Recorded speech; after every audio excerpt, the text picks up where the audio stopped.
Hello friends, welcome to దేవాంష్కా stories world. ఇప్పుడు మీరు వినబోతుంది ఏమాయి చేసావు చెలియా స్టోరీలోని 16వ భాగం. మహాదేవి గారు ఆలోచిస్తూ, నువ్వు చెప్పిన దాన్ని బట్టి చూస్తుంటే మీ ఎగ్జామ్స్ అయిపోయిన రోజున ఏదో జరిగిందనిపిస్తుంది ఇందు. నువ్వు ఆ రోజు ఏం జరిగిందో క్లారిటీగా మళ్ళీ ఒకసారి చెప్పు అని అడుగుతుంది. ఆ రోజు సూర్యకి ఇంపార్టెంట్ మీటింగ్ ఉందని రాలేదని చెప్పాడు అమ్మమ్మ. సరే, ఎగ్జామ్స్ రాసి బయటికి వచ్చాక బయట మాయ మా అన్నయ్య నిలబడి ఉన్నారు. నేను సునీత ఎగ్జామ్స్ అయిపోయాయని అందరం కలిసి పార్టీ చేసుకుందామన్నారు.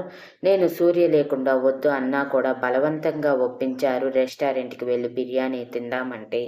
సరే అని అందరితో పాటు వెళ్ళి బిర్యానీ తిన్నాం. చివర్లో ఐస్ క్రీమ్ వచ్చింది. అది తిన్న తర్వాత 5 నిమిషాలకి నాకు కళ్ళు తిరుగుతున్నట్టు ఉంటే ఏమైందో అర్థం కాక అన్నయ్య వాళ్ళకి చెప్పి వాళ్ళని కంగారు పెట్టడం ఎందుకనుకొని వాష్రూమ్కి వెళ్ళాను. ఆ తర్వాత ఏం జరిగిందో నాకు తెలియదు. తిరిగి కళ్ళు తెరిచేసరికి నేను సునీతతో పాటు క్యాబ్లో ఉన్నాను. దానిని ఏమైంది అని అడిగితే అది నేను కింద కళ్ళు తిరిగి పడిపోయాను అని ఆ హోటల్లోనే సిక్ రూమ్లో పడుకోబెట్టి డాక్టర్ చేత ట్రీట్మెంట్ ఇప్పించిందని చెప్పింది. నాకు ఇలా అయ్యిందని అన్నయ్య వాళ్ళకి తెలిస్తే టెన్షన్ పడతారని వాళ్ళకి చెప్పకుండా సూర్య దగ్గరికి వెళ్తున్నామని చెప్పి వాళ్ళిద్దరిని పంపేసింది. అది మాత్రమే నాతో ఉంది. అది నాకు తెలిసి జరిగింది అమ్మమ్మ అని అంటుంది. నాకెందుకో అక్కడ అది మాత్రమే జరిగింది అనిపించటం లేదు ఇందు.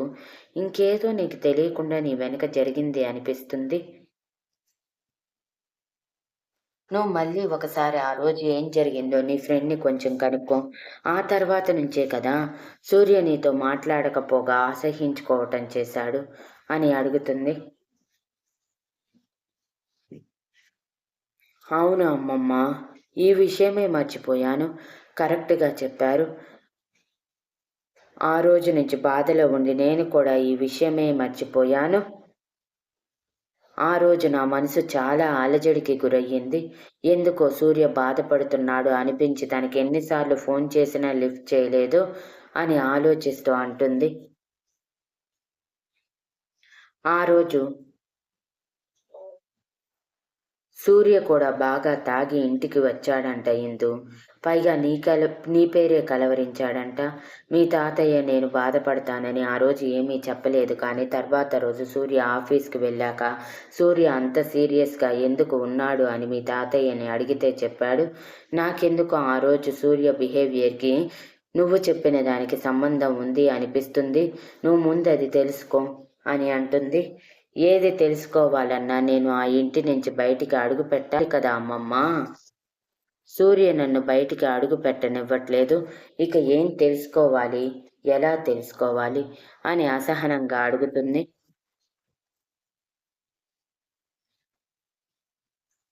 నిజమే అయితే ముందు నువ్వు సూర్యతోనే మాట్లాడి సూర్య మనసులో ఏముందో తెలుసుకో. ఇప్పుడు వీడేదో మంచి మూడ్లో ఉన్నట్టున్నాడు. ఇప్పుడు అడిగితే నీకు చెప్తాడేమో, వెళ్ళు అని మోటివేట్ చేసి పంపిస్తుంది.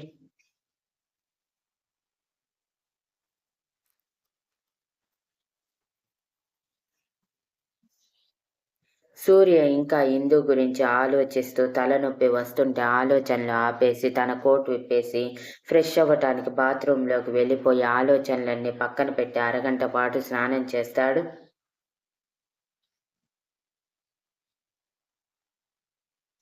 టవల్తో బయటికి వచ్చిన సూర్య అప్పుడే సూర్యని అడగాలని ఫిక్స్ అయ్యి వచ్చిన ఇందు ఒకేసారి రూమ్లోకి అడుగు పెడతారు. సూర్యని ఓల్ని టవల్లో చూసిన ఇందు కంగారుగా వెనక్కి తిరిగి, సారీ సూర్య, నువ్వు ఇలా ఉంటావు అనుకోలేదు అని అంటుంది.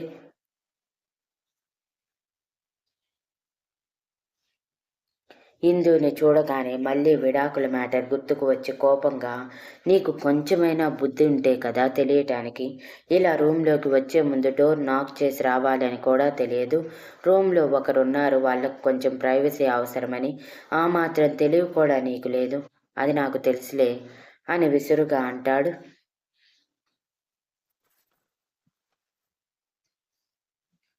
ఇందు అసహనంగా, సరేలే, నువ్వు అనుకున్నది నిజం. ముందు నువ్వు బట్టలు వేసుకొని నిన్నలా చూడలేకపోతున్నా అని అంటుంది. అంటే ఏంటి, నేనంత చండాలంగా ఉన్నాననా అని కోపంగా ఇందు దగ్గరికి వెళ్ళి తనని తన వైపు తిప్పుకొని, చెప్పు, నేనంత చండాలంగా ఉన్నానా? మరి ఎందుకే నన్ను ప్రేమించావు? సారీ, ప్రేమించానని చెప్పి మోసం చేశావు అని కోపంగా అడుగుతాడు. మోసం? నేను మోసం చేయటం ఏంటి సూర్య? నువ్వే నన్ను మోసం చేశావు. 1 సంవత్సరం ప్రేమించి నీ ప్రేమలో సంవత్సరం కాలం మరిపించి ఆ సంవత్సరం తర్వాత నాతో మాట్లాడటం కాదు కదా, కనీసం నా వైపు చూడటం కూడా మానేశావు. నేను నిన్ను హేట్ చెయ్యాలి, నువ్వు కాదు అని కోపంగా అంటుంది. ఏంటి నా మీద నోరులేస్తుంది? సంవత్సరం నుంచి నోరు మూసుకొని పడి ఉన్నావు కదా, అలాగే జీవితం మొత్తం నా చెప్పు చేతల్లో ఉండు. అదే నీకు నీ శరీరానికి మంచిది అని కోపంగా ఇందు మెడ పట్టుకొని గోడకి లాక్ చేసి అంటాడు. నువ్వు ఎన్నన్నా చెప్పు సూర్య, ముందు నువ్వు నన్నెందుకు అసహ్యించుకుంటున్నావో అది చెప్తేనే కదా నేను తప్పు చేయలేదని నిరూపించుకోగలను. నీకు నువ్వే అన్నీ ఊహించుకొని నన్ను బ్లేమ్ చేస్తే నేనేం చేయను అని అసహనంగా అంటుంటే, సూర్య ఇందు మాటలకి తన చేతి పట్టు బిగిస్తూ, ఎక్కువ మాట్లాడావంటే ఈ క్షణమే చంపేస్తాను అని ఎర్రగా మారిపోయిన కళ్ళతో కోపంగా అంటాడు.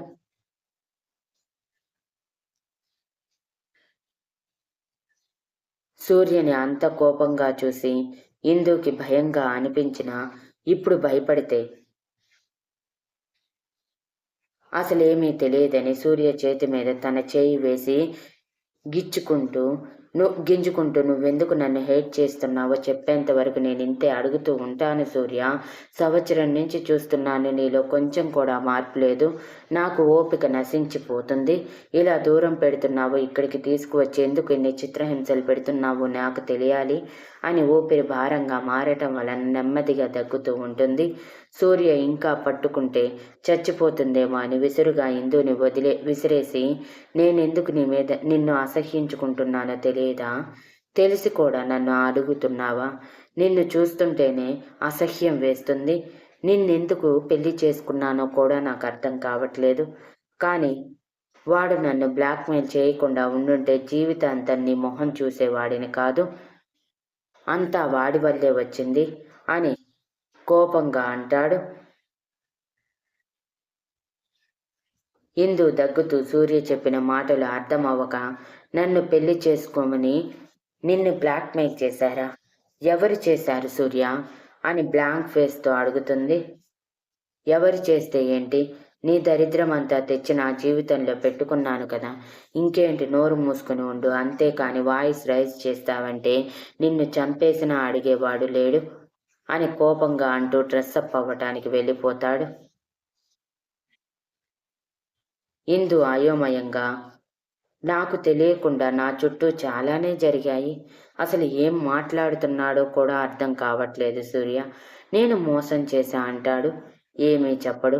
అసహ్యించుకుంటాడు. కానీ తన కళ్ళల్లో ప్రేమ కనిపిస్తుంది. ఏంటో, ఏది ఏమైనా ఈరోజు మాత్రం ఖచ్చితంగా సూర్య చెప్పేదాకా వదలకూడదు అనుకుంటుంది.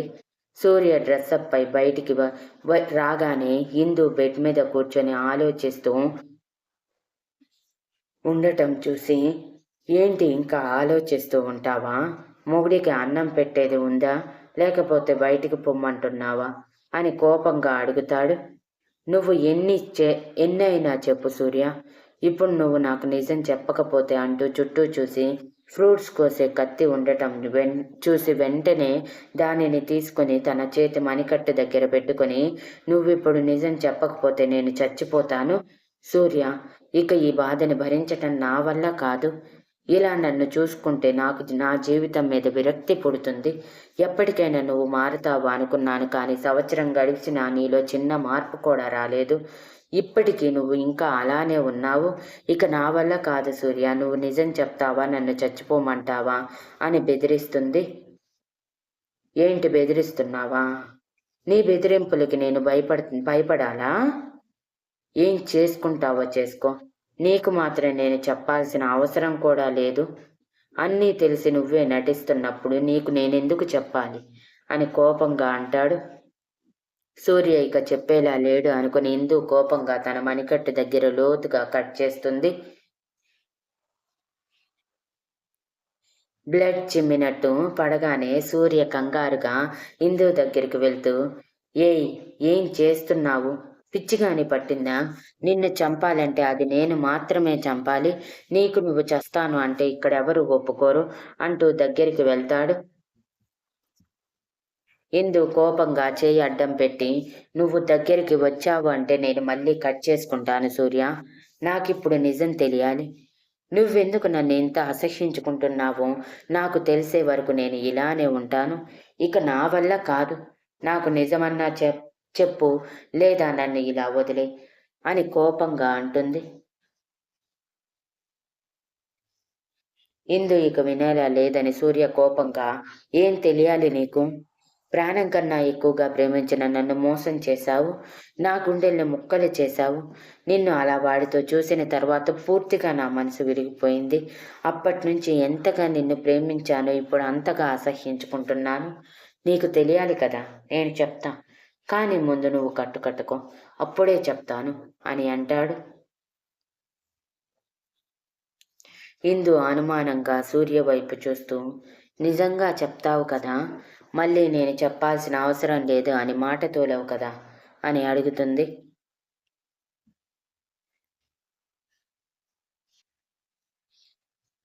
అప్పటికే ఇందు రక్తం చాలా పోయింది. ఇందుకి కళ్ళు తిరుగుతూ ఉంటే సూర్య కంగారుగా ఇందు పొజిషన్ చూసి, నిజంగానే చెప్తాను, ముందు కట్టుకో అని కోపంగా బేస్ వాయిస్లో అంటాడు. ఇందు వెంటనే పక్కనే ఉన్న ఫస్ట్ ఎయిడ్ బాక్స్ తీసుకొని తన చేతికి కట్టుకొని సూర్య వైపు సూటిగా చూస్తూ, ఇప్పుడు నిజం చెప్పు, నన్నెందుకు ఇంత అసహ్యించుకుంటున్నావు అని అడుగుతుంది. ఎందుకంటే నువ్వు ఆ ప్రకాష్ ఇద్దరు ప్రేమించుకొని నేను ప్రేమిస్తున్నాను అనగానే నన్ను ప్రేమిస్తున్నట్టు నటించి నువ్వే నా ప్రాణంగా ప్రేమించిన తర్వాత మీ గురించి నాకు తెలిసేలా చేసి మీ ఇద్దరు రిలేషన్లో ఉండి నన్ను వెర్రివాడిని చేసి మోసం చేశారు అని కోపంగా అరుస్తాడు. ఇందు సూర్య చెప్పిన మాట 2 నిమిషాలకు మైండ్లో నుంచి రిజిస్టర్ అయ్యి వెంటనే కోపంగా సూర్య వైపు చూస్తూ పైకి లేచి తన కోపాన్నంతా చేతిలోకి తెచ్చుకొని తన చెంప మీద గట్టిగా కొట్టి, నీకు ఎంత ధైర్యం ఉంటే నా క్యారెక్టర్ గురించి వేలెత్తి చూపిస్తావు?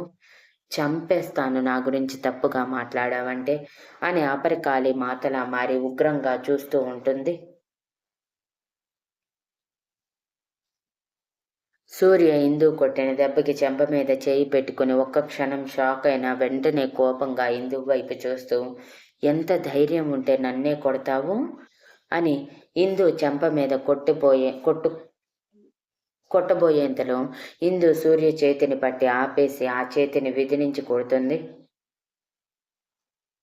సూర్య అది చూసి ఇంకా కోపంతో రగిలిపోతూ, ఎంత ధైర్యమే, నాకే ఎదురు తిరుగుతావా అని అడుగుతాడు.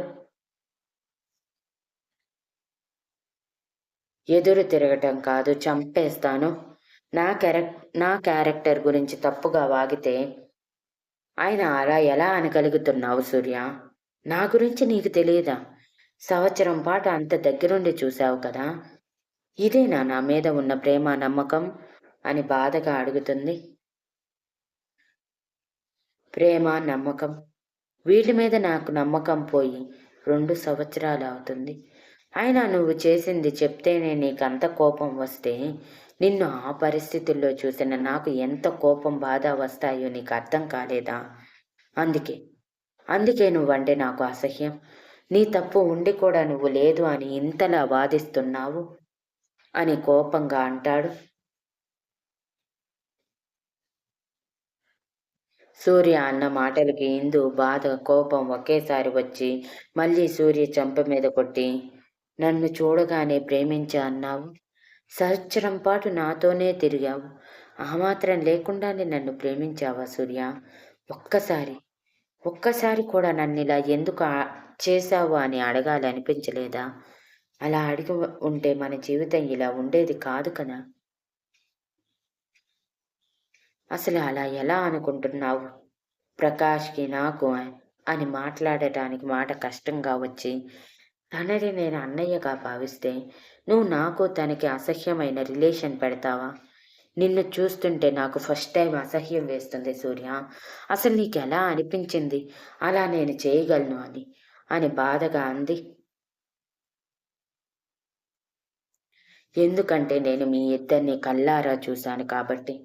ప్రతిసారి నువ్వు అబద్ధం చెప్పి వాడిని కలవటం నేను చూస్తూనే ఉన్నాను. ఏదైనా విషయం ఉంటే నువ్వే చెప్తావు కదా అని సైలెంట్‌గా ఉన్నాను.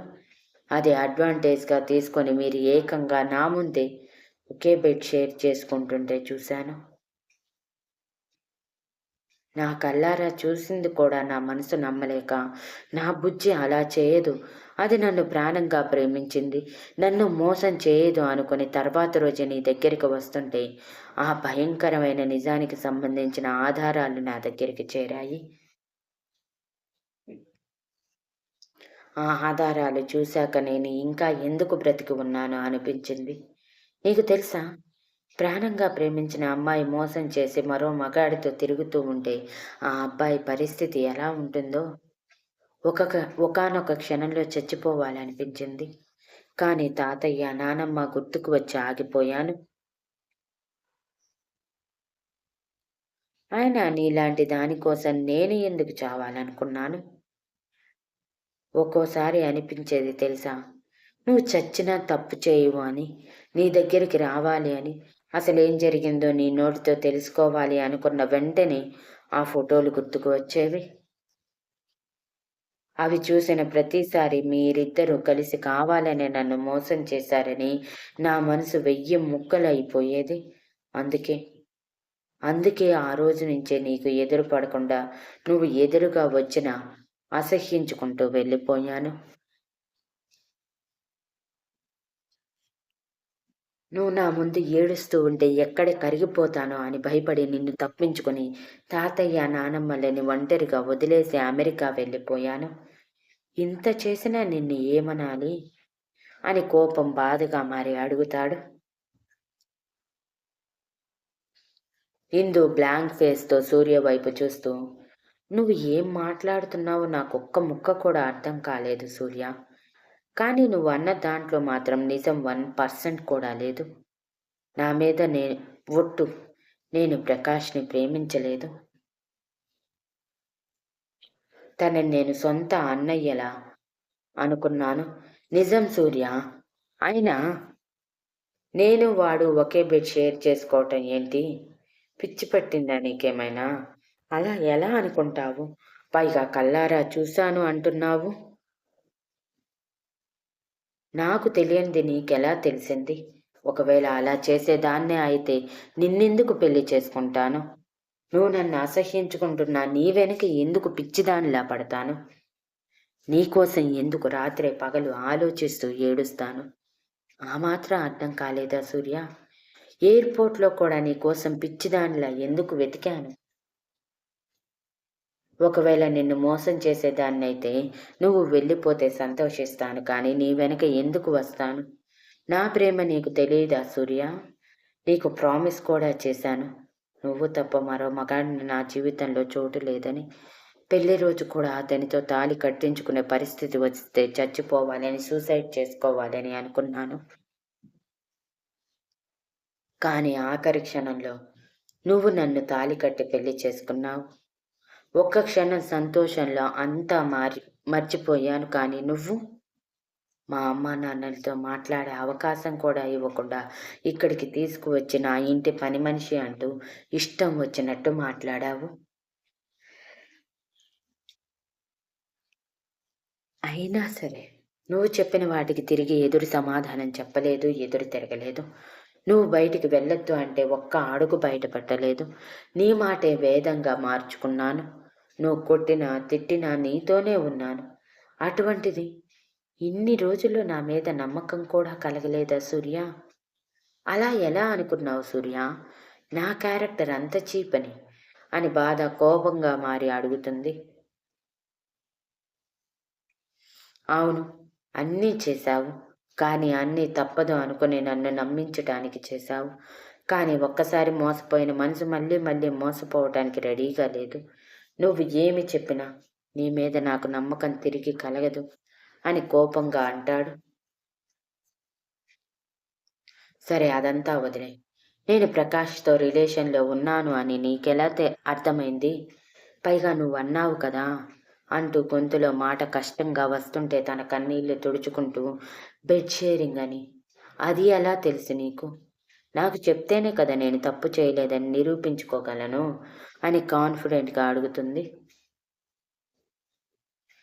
నీ ఎగ్జామ్స్ చివరి రోజు నువ్వు ప్రకాష్ రూమ్‌కి వెళ్ళి మీ ఇద్దరూ కలిసి ఎంజాయ్ చేస్తుంటే ఎవరో చూసి నాకు మెసేజ్ చేశారు. అది అబద్ధం అనుకుంటూనే అక్కడికి వచ్చాను.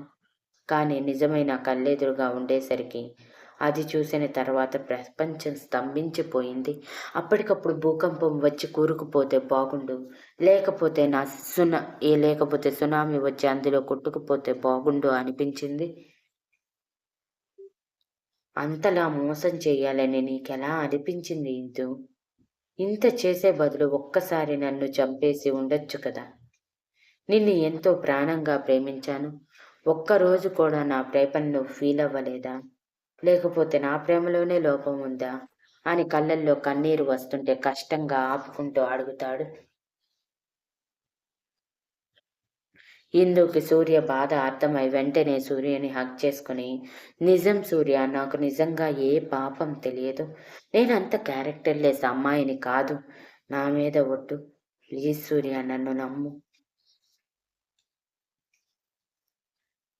అని ఏడుస్తూ అడుగుతుంది. సూర్య కోపంగా ఇందుని వెనక్కి తోసి తన కబోర్డ్‌లో ఉన్న ఫోటోలు తీసి ఇందు మీద విసిరేసి, చూడు, వీటిని చూశాక కూడా నిన్ను నమ్మమంటావా? అలా రూమ్‌లో నిన్ను, ప్రకాష్‌ని చూసిన తర్వాత కూడా నువ్వు అలా చేయవని నమ్మి, అసలేం జరిగిందో తెలుసుకోవటానికి నీ దగ్గరికి రాబోతుంటే ఇవి నా దగ్గరికి చేరాయి. వీటిని చూసిన తర్వాత నీ దగ్గరికి వచ్చి ఇదంతా అబద్ధమని చెప్పమని అడగమంటావా? నువ్వు చెప్పు. ఆ సిట్యుయేషన్‌లో నువ్వుంటే తట్టుకోగలవా? అని కోపంగా అడుగుతాడు. ఇందు ఆ ఫోటోలని చూసి నిర్ఘాంతపోయి ఒక్కో ఫోటో వణుకుతున్న చేతులతో తీసి చూస్తూ, ఇవన్నీ నిజం కాదు సూర్య, అంతా అబద్ధం. ఎవరో కావాలని నన్ను నీ ముందు బ్యాట్ చేయటానికి చూశారు. నిజంగా సూర్య, నేను అలాంటి దాన్ని కాదు అని ఏడుస్తూ అడుగుతుంది. Thank you for listening and please like, share, comment and subscribe.